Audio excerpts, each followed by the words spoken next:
शिवाय शिवजी सदा सहाय।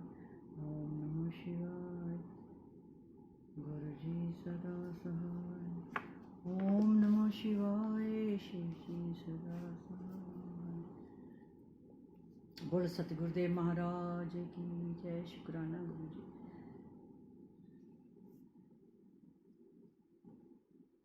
श्री कृष्ण द्वारा राक्षस सेना का संहार।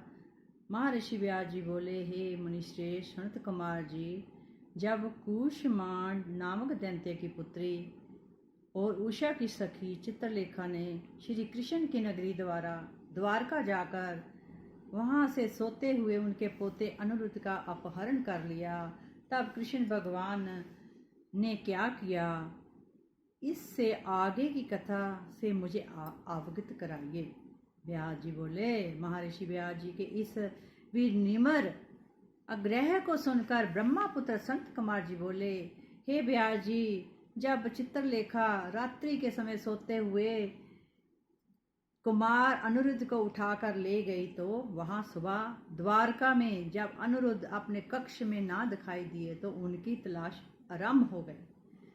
और परंतु वे जब द्वारका में थे तो नहीं, तो मिलते कहाँ थे वो, कहाँ से मिलते वो। जब महल से जब अनिरुद्ध की माता आदि अन्य स्त्रियों को ये पता चला कि कुमार अनिरुद्ध अपने महल से गायब है, तो वहाँ रोना पीटना मच गया।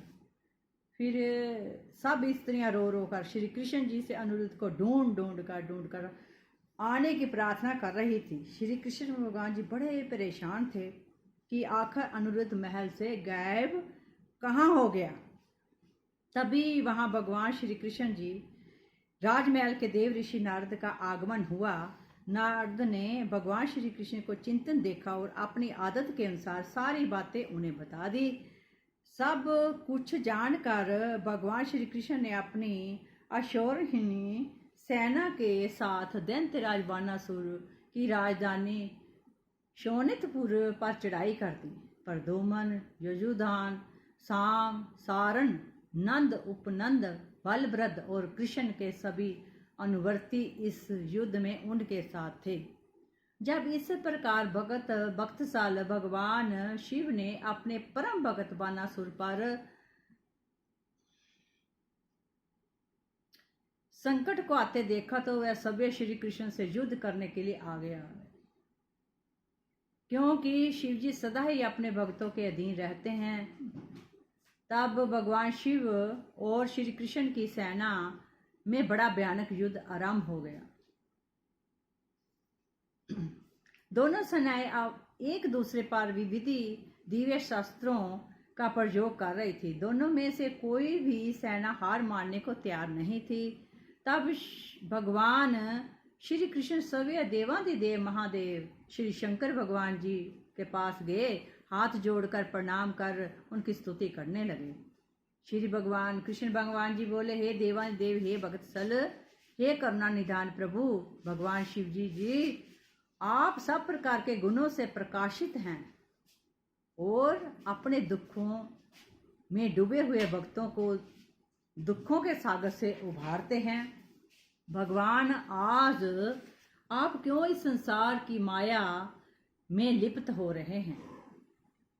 प्रभु, ये तो आपके आदेश के अनुसार ही हो रहा है। प्रभु, पूरब में अपने ही गर्भ से भरे दैत्यराज बानासुर को श्राप दे दिया था कि उसकी 1000 भुजाओं का नाश शीघ्र ही हो जाएगा। इस समय मैं तो आपके उसी शाप को भलीभूत करने के लिए आया हूँ, इसीलिए आप अपनी आज्ञा प्रदान करें और शाप को पूरा होने दें। जय भोलेनाथ। श्री कृष्ण भगवान जी के इस प्रकार के वचन सुनकर देवाधिदेव महादेव शंकर भगवान जी बोले, तात, आप यही कह रहे हैं कि परंतु आप तो जानते हैं कि मैं सदा ही अपने ही भक्तों के वश में रहता हूँ। जय भोले भंडारी।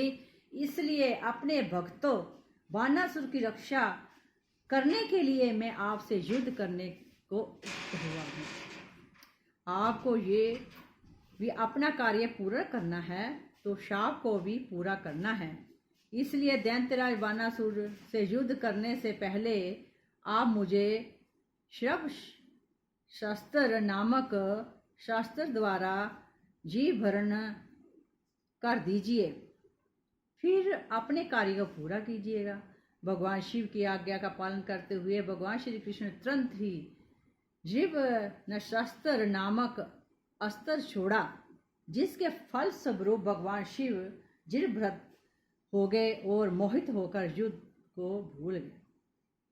तब भगवान श्री कृष्ण खंडक, गदा और सृष्टि आदि अस्त्रों से दैत्यराज बानासुर की विशाल सेना का संहार करने लगे। बोलो शिव शंकर भगवान की जय।